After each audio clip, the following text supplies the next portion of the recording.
The rain fell softly over the small town of Maplewood. It was a quiet place where everyone knew each other's names. Tonight, the streets shone with wet reflections of old street lamps, and the sound of the rain made the town feel even more peaceful. At the heart of this town stood the old Maplewood Hotel, a place where travelers sometimes stayed on their way to bigger cities. Inside the hotel's dining room, the light was warm and soft. The wooden floor creaked as people moved about, and the smell of food filled the air. The waitresses were busy serving customers, and the chef was shouting orders from the kitchen. It was a usual busy night. But one guest was different from all the others. His name was Mr. Mori. He was from Japan, a country far away across the ocean. He looked quiet and serious, and he moved slowly, as if he was careful not to disturb anything. His clothes were neat but simple, and he wore a long gray coat that looked old but well cared for. He carried a small, worn leather bag everywhere he went. No one at the hotel knew that Mr. Mori was a millionaire. He did not act like a rich man at all.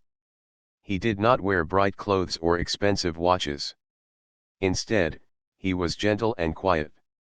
When he spoke, his voice was soft and careful, and he used only a few words in English. Most people at the hotel didn't understand him.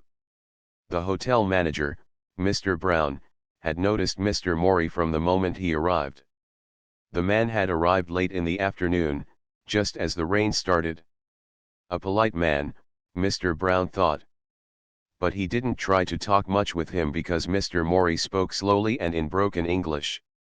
Maybe he is just tired from traveling, Mr. Brown said to himself. The other staff members had many guesses. Some thought he might be a writer or an artist, because he always carried a small notebook. Others said he was just a strange guest who liked to keep to himself. One person, however, watched Mr. Mori with a kind heart. Her name was Rosa, and she worked as a waitress at the hotel. Rosa was a warm woman with dark skin and bright eyes. She had worked at the hotel for many years and knew the town and its people very well. But she had never seen anyone like Mr. Mori. Rosa often worked the evening shift in the dining room. She saw how Mr. Mori sat alone at the same table every night, near the window. He never asked for special food. He would look at the menu, then point quietly to what he wanted, often something simple like rice or soup. What caught Rosa's attention was that Mr. Mori never seemed unhappy. He smiled gently to himself sometimes, but mostly he looked thoughtful. He also did something curious. After eating, he would carefully fold the napkins and leave them on the table, but inside the folds were small, delicate drawings. Rosa noticed these drawings on many nights. There were pictures of mountains, old temples, flowers, and sometimes a small girl holding a bouquet of flowers. The drawings were simple but beautiful, made with soft pencil lines. At the back of the dining room sat Rosa's daughter, Maya. Maya was 10 years old and loved to draw. Every evening, while her mother worked, Maya would sit quietly with her crayons and paper, making pictures of her own. Sometimes, she watched Mr. Mori's drawings with wide eyes, wondering what they meant. One evening, after finishing her shift, Rosa sat at a small table near the kitchen, tired but happy. Maya came over with her drawings, and Rosa smiled at her daughter's colorful pictures. "Look, Mom," Maya said softly, "these are like the drawings the man leaves on his table." Rosa looked at the drawings. "Yes, I see. They are very nice, aren't they?" Maya nodded and looked back toward table 6, where Mr. Mori had sat all night. Rosa thought for a moment. "You know, Maya, not everyone needs to speak loud words to tell their story. Sometimes, pictures can say more than words." Maya smiled. "Maybe he is telling a story we don't know yet." Rosa smiled too, but she did not say more. She was curious about Mr. Mori, but she knew that sometimes, people carry their stories deep inside their hearts. The next day, the rain stopped, but the sky was still gray and cloudy. The hotel was busy with guests coming and going. Mr. Mori arrived again in the evening, just as the sun began to set behind the hills. He went straight to table 6, took off his coat, and sat down quietly. As usual, he looked out the window at the fading light. Rosa brought him a bowl of warm soup, and he smiled softly, bowing his head in thanks. Maya was there again, sitting with her crayons. She watched Mr. Mori carefully. Then, something new happened. Mr. Mori pulled out his small notebook from his bag. He opened it slowly and showed a simple drawing inside a girl standing under a tree, with petals falling like snow. He looked at Maya and then at the drawing, as if inviting her to understand. Maya's eyes grew wide. She wanted to talk to him, but she did not know how. Rosa placed her hand gently on Maya's shoulder and whispered, "Be patient, Maya. Sometimes, we must listen with our eyes and our hearts first." Mr. Mori folded the drawing carefully and left it on the table. Then he looked back out the window, his face calm but full of stories waiting to be told.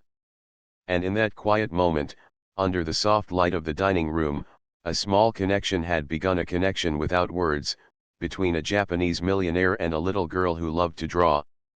The days passed quietly in the small town of Maplewood. The rain had stopped, but the sky remained soft and gray, as if the clouds were still watching over the world. At the Maplewood Hotel, the dining room buzzed with activity. Guests laughed, talked, and shared stories over warm meals. Yet, in the middle of all this noise and light, Mr. Mori remained alone at table 6. Every evening, he arrived at the same time. He wore his gray coat, carrying the small leather bag that seemed to hold his whole life. The hotel staff had grown used to him, but no one really understood him. His English was slow and quiet, and his answers were short. Many guests whispered among themselves, wondering who this quiet man was. One night, as Mr. Mori sat eating his usual meal, a simple bowl of rice with vegetables, a group of local men sat nearby. They talked loudly about business and money. One of them noticed Mr. Mori and said, "Does he even speak English? Or does he just sit here eating like a statue?" Others laughed, and one said, "Maybe he doesn't understand a word anyone says." Mr. Mori heard the words but said nothing. He lowered his head and continued eating. His quiet presence seemed to fade in the noisy room. Rosa, the waitress, felt uncomfortable. She remembered the days when people ignored her family because of their skin color. She understood what it meant to be invisible. Rosa watched Mr. Mori carefully. She saw no anger in his eyes, only sadness and patience. Maya sat nearby, quietly drawing with her crayons. She had watched the way Mr. Mori moved, the way he folded his napkins after eating, leaving small, beautiful sketches inside. Tonight, she noticed he drew a long wooden bridge stretching over a river. After serving Mr. Mori, Rosa bent down to Maya and whispered, "See the drawing? What do you think it means?" Maya looked at the sketch carefully. "Maybe it's a bridge to a far place," she said softly. "Or a way to cross something hard." Rosa smiled. "Maybe. Sometimes, we all need a bridge, a way to connect to others or to the past." That night, after closing the dining room, Rosa and Maya sat by the small fireplace in the hotel's kitchen. The warm light flickered on their faces. Maya looked up at her mother. "Mom," she said, "why doesn't Mr. Mori talk to anyone? Doesn't he want friends?" Rosa thought for a moment. "Sometimes, it's hard for people to talk when they are far from home. When their heart misses something or someone." Maya nodded quietly. She looked down at her drawings spread out on the table, pictures of trees, animals, and little girls playing under the sun. The next evening, the hotel was fuller than usual. A group of tourists had arrived, filling the dining room with laughter and chatter. Mr. Mori came in as always, but tonight, something was different. As he sat at table 6, the room felt louder than usual. One of the tourists, a young man with a loud voice, looked at Mr. Mori and shouted across the room, "Hey! Do you understand us? The room grew silent for a moment. Some guests smiled awkwardly, unsure how to react. Mr. Mori looked up slowly and smiled politely. He bowed his head slightly but said nothing. Rosa felt a pang in her heart. She knew this was not easy for Mr. Mori. She hurried over to his table and quietly said, "Would you like some tea, sir?" Mr. Mori nodded, and Rosa left to bring the tea. Maya, sitting nearby, felt the tension too. She wished she could help but didn't know how. After a few minutes, Mr. Mori reached into his coat and pulled out one of his drawings. It was of a small girl reaching out to a bird flying away. He carefully placed it on the table for Rosa and Maya to see. Maya leaned closer and whispered, "It looks like she's trying to catch something important." Rosa nodded. Yes.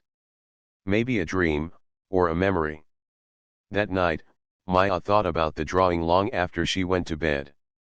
She wondered about the little girl in the picture and the bird flying away. Maybe Mr. Mori's story was like her drawing, full of hope but also of something lost. The next morning, as Rosa prepared breakfast in the kitchen, she spoke quietly to Maya. Sometimes, people carry their sadness quietly inside. They don't want to bother others with their pain. Maya looked at her mother. But how do they find happiness again? Rosa smiled gently. With kindness and patience. And sometimes, with a friend. Days went by, and Maya decided to try something. She wanted to connect with Mr. Mori, to be his friend. She took out a small notebook and started drawing a picture, a girl standing under a tree with flowers falling all around her. That evening, when Mr. Mori arrived, Maya waited until Rosa was busy and then quietly walked to table 6. She placed her drawing on the table and smiled shyly. Mr. Mori looked surprised. He picked up the picture and studied it carefully. Then, slowly, he smiled, a soft, warm smile that reached his eyes. He reached into his coat again and gave Maya a small paper crane, a delicate origami bird made from colorful paper. Maya held the paper crane carefully. It was the first time Mr. Mori had given her something. She looked up and said, "Thank you," softly. Mr. Mori bowed his head, then looked out the window, his eyes full of memories. That night, Maya felt happy but also curious. Who was Mr. Mori really? What was his story? Rosa watched her daughter and smiled. Sometimes, the smallest bridges, a smile, a drawing, a kind word could connect worlds apart. And so, the quiet friendship between the Japanese millionaire and the waitress's daughter began, one small step at a time. The morning after Maya gave Mr. Mori her drawing, the town of Maplewood woke to soft sunshine. The rain had stopped, and fresh green leaves glistened with drops of water. At the Maplewood Hotel, the usual sounds of breakfast filled the air, clinking plates, quiet conversations, and the hiss of the coffee machine. But in the corner of the dining room, Maya sat quietly, her hands folded in her lap. She held the small paper crane that Mr. Mori had given her the night before. It was bright and colorful, and she turned it gently, feeling the thin paper with her fingers. She wanted to understand more about the quiet man who had come into their lives like a shadow, carrying stories no one could hear. Rosa noticed Maya's thoughtful face as she poured tea for the guests. She came over and sat beside her daughter. "Do you want to know more about Mr. Mori?" Rosa asked softly. Maya nodded. "Why doesn't he talk much? Does he like it here?" Rosa smiled gently. "Sometimes, when people come from far away, they carry many feelings inside. They miss home. They miss people they love." Maya looked out the window at the street where the sun was shining but the clouds were still there, soft and gray. "Do you think he's sad?" Rosa took a deep breath. "Maybe. But sometimes sadness is quiet. And sometimes, it helps to have a friend who listens, even if it's just through pictures." At that moment, Mr. Mori entered the dining room. He walked slowly to table 6, carrying his leather bag and wearing his gray coat, which was now damp from the morning mist. Rosa brought him a bowl of warm soup. He smiled softly and bowed his head in thanks. As he ate, Maya watched him from her seat. She noticed something different today. Mr. Mori carried a folded piece of paper in his hand. When he finished eating, he placed the paper carefully on the table and looked up at Maya with gentle eyes. Curious, Maya got up and walked over to his table. She picked up the paper and unfolded it. The paper had neat writing in Japanese, and underneath the words was a simple drawing: a little girl holding a balloon, standing in front of a tall mountain. The balloon was floating up into the sky. Maya did not understand the words, but the drawing spoke to her heart. She looked at Mr. Mori and asked softly, "Who is this girl?" Mr. Mori's eyes softened, and he nodded slowly. Then, in broken English, he said, "My daughter, Yuki." Maya's eyes grew wide. She had heard the name before, the name in the drawings Mr. Mori had left on the napkins. Mr. Mori looked down at the paper again and said quietly, "Yuki, gone." The words were small but full of pain. Maya felt a sudden sadness. She did not know what to say. She looked at her mother, who was watching from across the room with a kind smile. Rosa came over and gently placed a hand on Mr. Mori's arm. "I am sorry," she said softly. Mr. Mori nodded. She was little. Like Maya. Maya felt tears fill her eyes. She wished she could hug Mr. Mori, but she did not know if that was the right thing to do. Instead, she took out her notebook and drew a picture: a small girl holding a balloon, reaching up to the sky. She gave the drawing to Mr. Mori. "For Yuki," she said. Mr. Mori took the drawing carefully. His eyes filled with tears, but this time, a small smile appeared on his lips. "Thank you, Maya," he said. For the first time, Mr. Mori spoke more than just a few words. His voice was soft, but it carried a deep feeling. Later that day, Rosa and Maya sat together in the hotel's small garden. The sun was warm, and flowers bloomed all around.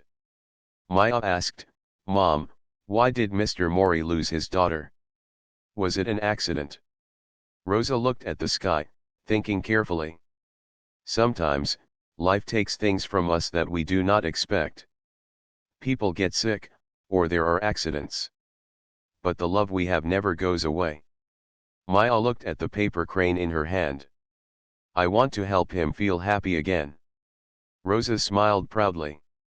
"That is a kind heart, Maya. And sometimes, kindness is the best medicine." The next few days were special for Maya and Mr. Mori. They continued to share drawings, pictures of birds, mountains, and flowers.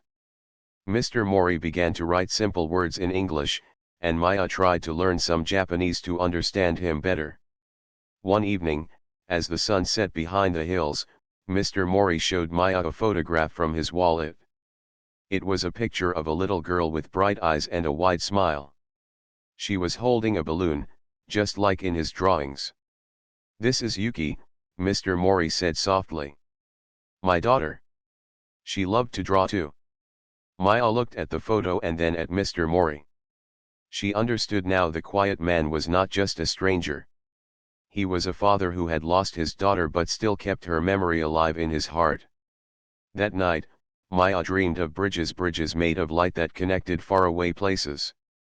She dreamed of a little girl holding a balloon and a kind man who carried stories in his heart. And deep inside, she knew that even though words were hard to say, some feelings could cross oceans and connect people in ways no one could forget. Days passed in the small town of Maplewood, and the gentle friendship between Maya and Mr. Mori quietly grew. The hotel's dining room was alive with the usual sounds: clinking plates, soft conversations, and the warm glow of evening lights. But something had changed. A soft warmth now filled table 6, where the quiet Japanese man sat. Maya came every evening after school, sitting near Mr. Mori with her crayons and paper. Sometimes, she drew pictures of the hotel, the flowers outside, or the birds that flew over the hills. Sometimes, She watched Mr. Mori as he carefully made his delicate sketches. Though he rarely spoke, his eyes now held a new light, a light that showed hope. One evening, after the dinner rush, Rosa brought a small cup of green tea to Mr. Mori's table. The tea smelled fresh and calm. He smiled politely and nodded in thanks. Maya noticed how he held the cup with both hands, as if feeling the warmth travel through him. She smiled back shyly, holding the small paper crane in her hand. As the night grew quiet, Mr. Mori reached into his coat and pulled out a small box wrapped in soft cloth. He placed it gently on the table in front of Maya. Maya looked at the box with wide eyes. She knew this was a special moment. Mr. Mori spoke softly, "For you." Maya's heart beat faster. She carefully opened the box and found a beautiful origami set, thin, colorful papers and a small book with pictures showing how to fold cranes, flowers, and animals. "It is, for you," Mr. Mori said, his voice full of kindness. Maya's smile grew wide. "Thank you. I will learn to make many cranes." Mr. Mori nodded and pointed to the small paper crane in her hand. "Cranes bring hope and peace." Rosa watched from a distance, feeling her heart fill with joy. She saw how a simple gift could carry so much meaning. That night, Maya sat at the kitchen table with her new origami set. She carefully folded the papers, trying to make a crane like the one Mr. Mori had given her. Her fingers moved slowly, but she was determined. Rosa came to sit beside her. "It's beautiful, Maya. You are learning something very special." Maya looked up. "Mr. Mori said cranes bring hope. I want to send hope to him." Rosa smiled warmly. "You are already doing that." The next day at school, Maya told her friends about the origami set and the quiet man at the hotel. Some of her classmates were curious but a little unsure. "Why doesn't he talk much?" one girl asked. Maya thought for a moment. "He has a story in his heart. He misses someone very much." Her friends listened quietly. Maya did not know all the words to explain, but she knew that kindness was the most important thing. Back at the hotel, Mr. Mori's days began to change slowly. He still sat quietly by the window, but sometimes, he would look up and smile at Maya's drawings or at the small cranes she made. One evening, Rosa saw Mr. Mori speaking softly to Maya. The words were few, but the feeling was clear, a gentle connection growing between them. Later, Rosa asked Mr. Mori if he would like to talk more about his story. He looked at her with a calm expression and nodded slowly. In the small lounge of the hotel, away from the noise, Mr. Mori began to share a little of his past. He told Rosa, through simple English and careful gestures, about his life in Japan, about the busy city where he lived, the work he did, and the dreams he had for his family.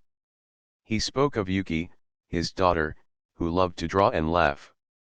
He told how she was full of life, like a bright flower in spring. But then, his voice grew softer. He said that Yuki had become very sick, and despite all the doctors and prayers, she passed away. Rosa listened with sympathy, understanding the deep pain hidden in Mr. Mori's quiet ways. He told her that he came to Maplewood not just to rest but to find peace, to heal the broken parts of his heart. Rosa gently touched his hand. Sometimes, healing takes time. And it can start with small moments, a smile, a friend, or a kind word. Mr. Mori nodded slowly, grateful for her kindness. That night, as Mr. Mori returned to his room, he felt something he had not felt in a long time, a small flicker of hope. Meanwhile, Maya continued to practice origami, folding cranes and flowers. She wanted to send her hope and friendship to Mr. Mori with every delicate paper bird. The hotel felt different now, less like a place for strangers and more like a home where stories and hearts met quietly. And in the soft light of the dining room, a Japanese millionaire and a young girl learned that sometimes, the simplest gifts could change a life. The Maplewood Hotel was quieter than usual on that warm summer evening. Most of the guests had already gone to their rooms, and the soft light from the lamps created a calm, peaceful feeling in the dining room. The usual noise was gone, leaving space for something special to happen. Mr. Mori sat at table 6 as always. Tonight, however, he seemed different. He was not looking out the window or at his drawings. Instead, he was watching the other guests, who were laughing and talking loudly about their day. Rosa noticed this change too. She had finished her shift but stayed in the dining room, cleaning a few tables. Her eyes kept returning to Mr. Mori's quiet figure. Maya was also there. She had brought some of her origami cranes, carefully folded, to give to Mr. Mori. She was nervous but hopeful. Suddenly, the hotel manager, Mr. Brown, walked into the dining room. He was a tall man with a serious face, but tonight, he looked curious and thoughtful. "Rosa," he said quietly, "there's a dinner planned for important guests in the next room. They want to meet Mr. Mori." Rosa was surprised. "Mr. Mori? But he usually keeps to himself." Mr. Brown nodded. "Yes, but they say he is a businessman from Japan. They want to know more about him and his work." Rosa looked at Maya and smiled. "Maybe tonight is a special night." Maya smiled back but felt a little scared. She wondered if Mr. Mori would want to meet these important guests. As the dinner began in the next room, the guests gathered around a large table. Mr. Mori was invited to join, dressed now in his gray coat but with a small smile on his face. The guests talked about business, money, and success. They asked Mr. Mori questions, but he answered softly and briefly. They could not understand much of what he said, and soon, the conversation felt uncomfortable. One man whispered, "Why is he so quiet? He must be rich, but he does not act like it." The others nodded, and the noise grew louder. Mr. Mori looked down at the table, feeling small and alone. Meanwhile, Rosa and Maya were in the dining room. Maya whispered, "Mom, I wish Mr. Mori could tell them his story." Rosa nodded. "Sometimes, people forget that behind the money, there is a person with feelings." Suddenly, Maya had an idea. She took a deep breath and said, "I will help." Rosa looked at her daughter with surprise. "How?" Maya picked up her notebook and crayons. "I will show them what Mr. Mori's heart says." With Rosa's help, Maya walked into the next room. The guests stopped talking and looked at the small girl with her colorful drawings. Maya began to show her pictures: the mountains, the paper cranes, and the drawings of the little girl with the balloon. She told the story without words, using only her drawings. At first, the guests were confused. But as they looked at the pictures, their faces softened. Mr. Mori watched quietly. His eyes filled with tears. For the first time that evening, he felt understood. One guest, a woman with kind eyes, spoke gently. "These pictures tell a story we could never hear with words." She looked at Mr. Mori. "Thank you for sharing your heart." Mr. Mori nodded, a quiet smile on his face. The room was silent but full of feeling. After the dinner, Mr. Mori returned to the hotel's dining room. He sat at table 6, holding Maya's drawing of the little girl with the balloon. Rosa brought him a cup of tea and sat beside him. "You see," she said softly, "sometimes words are not enough. But kindness and art can open hearts." Mr. Mori nodded slowly. "Yes. Thank you. You and Maya help me." Maya smiled shyly. "We are friends." Mr. Mori looked at her and said, "Friends." From that night on, things began to change.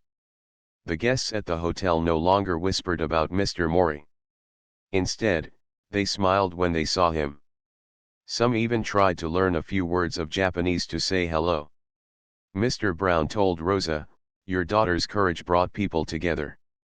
She helped us see Mr. Mori's true heart." Rosa smiled proudly. "Maya is kind. She sees people with her heart." Maya felt happy but also quiet inside. She knew that friendship was about more than words, it was about understanding and love. Days later, Mr. Mori asked Rosa and Maya to join him in the garden behind the hotel. The sun was warm, and the flowers were blooming. He gave Maya a small notebook, similar to his own, filled with empty pages. "For your stories," he said softly. Maya's eyes filled with tears. She knew this was a precious gift. And as the sun set behind the hills, the Japanese millionaire, the black waitress, and her daughter sat together, three hearts connected by kindness, art, and understanding. The soft breeze moved through the garden behind the Maplewood Hotel. The flowers swayed gently as if they were listening to the quiet conversation between Mr. Mori, Rosa, and Maya. The small notebook Mr. Mori had given to Maya rested in her hands. Its pages were empty, waiting to be filled with stories and dreams. Mr. Mori sat with a calm smile, looking at the two women who had become his closest friends in this small town far from home.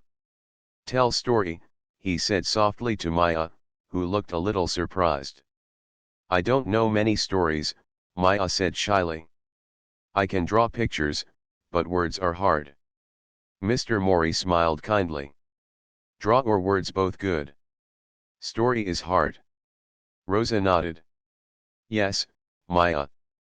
Story is what we feel, what we live. You can tell it any way you want." Encouraged, Maya opened the notebook and picked up her crayons. She began to draw the hotel, the garden, and the paper cranes she had learned to fold. Mr. Mori watched closely, his eyes shining with gentle pride. After a while, Mr. Mori took out a folded paper from his coat pocket. It was a letter written in careful English, with simple sentences. He handed it to Rosa. "Please read." Rosa unfolded the letter slowly and read aloud, "Dear friends, thank you for kindness. For sharing your hearts with me. I came to Maplewood sad and lost. My heart heavy with memory of Yuki. But here, I find light. I find hope. Your friendship teaches me to live again. I want to share my story for Yuki, for you, for all. With respect, Mr. Mori." Rosa looked up, her eyes moist. She felt the deep meaning in those words, the pain, the hope, the courage. Maya smiled and said, "Can I help you tell your story?" Mr. Mori nodded slowly. "Yes. Together."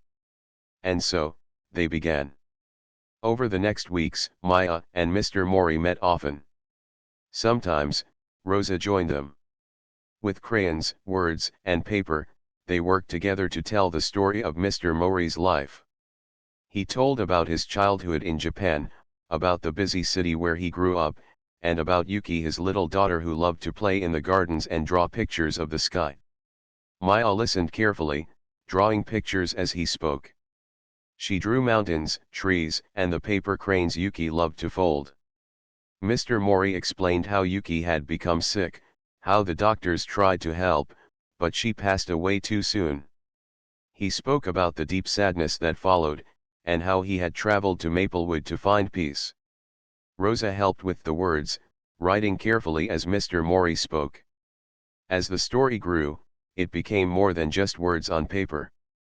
It became a bridge connecting past and present, pain and healing. One afternoon, they finished the first draft of the story. It was simple and true, filled with drawings and honest words. Mr. Mori looked at the pages and smiled for the first time in a long while. "Thank you. You helped me feel whole." Maya felt proud. She had helped her friend find light in the darkness. But their work was not finished. Mr. Mori wanted to share his story with the people of Maplewood, the town that had become a new home. Rosa agreed. "We can have a special dinner and night to share stories and kindness." Maya's eyes shone. "Yes. And I can show my drawings too." Plans began to grow. Rosa spoke to the hotel manager, Mr. Brown, who was happy to help. Invitations were sent to the townspeople and the hotel guests. The evening promised to be a night of connection, understanding, and hope. The night before the dinner, Maya sat with Mr. Mori in the garden. The stars twinkled above them, and the air was cool and quiet. Maya held the notebook close. "I'm a little nervous," she said. Mr. Mori smiled gently. "Nervous is okay. But story is strong. Story brings light." Maya nodded. "I want everyone to know you, not just the quiet man at table 6. Mr. Mori looked at her with deep gratitude. "Thank you, Maya. You are a true friend." The night of the dinner arrived, and the Maplewood Hotel was decorated with paper cranes and colorful lights. The dining room was filled with people, all eager to hear the story of Mr. Mori. When Mr. Mori began to speak, his voice was soft but steady. With Rosa and Maya by his side, he shared the story of love, loss, and hope. As the pictures were shown, and the words read aloud, the room grew silent. People listened not just with their ears but with their hearts. At the end, the guests stood and applauded quietly. Many wiped tears from their eyes. Mr. Brown came forward and said, "Tonight, we learned the true meaning of kindness. And the power of sharing our stories." Maya looked at Mr. Mori, who smiled with peaceful eyes. In that moment, the Japanese millionaire was no longer alone. He was part of a community, a family built not by blood, but by friendship, love, and understanding. And Maya knew that sometimes, the smallest hearts could carry the greatest stories. The days that followed the special dinner at Maplewood Hotel felt different for everyone. The quiet town seemed brighter, as if the stories shared had brought new light into the hearts of its people. Mr. Mori was no longer just the mysterious guest who kept to himself. He was a part of the community now, someone who had opened his heart and allowed others to see his pain and his hope. Maya and Rosa watched this change with joy. The friendship that had started between a little girl and a quiet man had grown into something beautiful. One morning, Maya found Mr. Mori sitting on a bench in the hotel garden, folding a paper crane with slow, careful hands. The soft breeze lifted the edges of the delicate paper as he worked. "Good morning, Mr. Mori," Maya said, smiling as she sat beside him. He looked up and returned the smile. "Good morning, Maya. You come to teach me more." Maya laughed. "I think you are teaching me." They folded paper cranes together, their fingers moving carefully over the thin sheets. "I have a question," Maya said after a while. "What will you do now?" Mr. Mori looked at the cranes in his hands and then at the sky. "I will go home soon," he said softly. "But I will carry Maplewood in my heart." Maya nodded. "Will you miss us?" "Very much," he said. "You and Rosa gave me friendship. That is a gift I never forget." Rosa joined them, carrying a tray with tea and biscuits. She smiled warmly at the pair. "Mr. Mori," she said gently, "you have changed all of us. You taught us that even when we are sad, we can find hope." Mr. Mori bowed his head in thanks. The days passed quickly, and the time came for Mr. Mori to leave Maplewood. The hotel held a small farewell gathering in the dining room. The townspeople came to say goodbye. They brought flowers, small gifts, and warm wishes. Maya gave Mr. Mori a final gift, a large paper crane she had folded herself, bright with colors and hope. "This is for you," she said. "So you never forget that friendship is strong." Mr. Mori took the crane gently and held it close. "Thank you, Maya. Thank you, everyone." His eyes were full of tears, but his smile was bright. Before he left, Mr. Mori spoke quietly to Rosa and Maya. "You helped me heal. You showed me that even when the world is hard, kindness is the bridge to peace." Rosa hugged him softly. "We will miss you, but we know you will carry our hearts with you." Maya watched as Mr. Mori walked out of the hotel, his figure strong and calm, but with a lightness in his step that had not been there before. After he left, the hotel felt quieter. But the stories, the drawings, and the kindness remained. Maya continued to fold cranes and draw pictures. Rosa kept telling stories to the guests, sharing the lessons she had learned. And sometimes, when the evening sun painted the sky with colors of pink and gold, Maya would sit in the garden and remember the quiet man who had come from far away, carrying a broken heart and who had found a family in the kindness of strangers. The people of Maplewood never forgot Mr. Mori or Yuki, the little girl with the balloon. Their story became part of the town's heart, a reminder that even in sadness, there is hope. Even in silence, there is a voice. And sometimes, the smallest act of kindness can build the strongest bridge, a bridge that connects people, heals wounds, and brings light to the darkest places.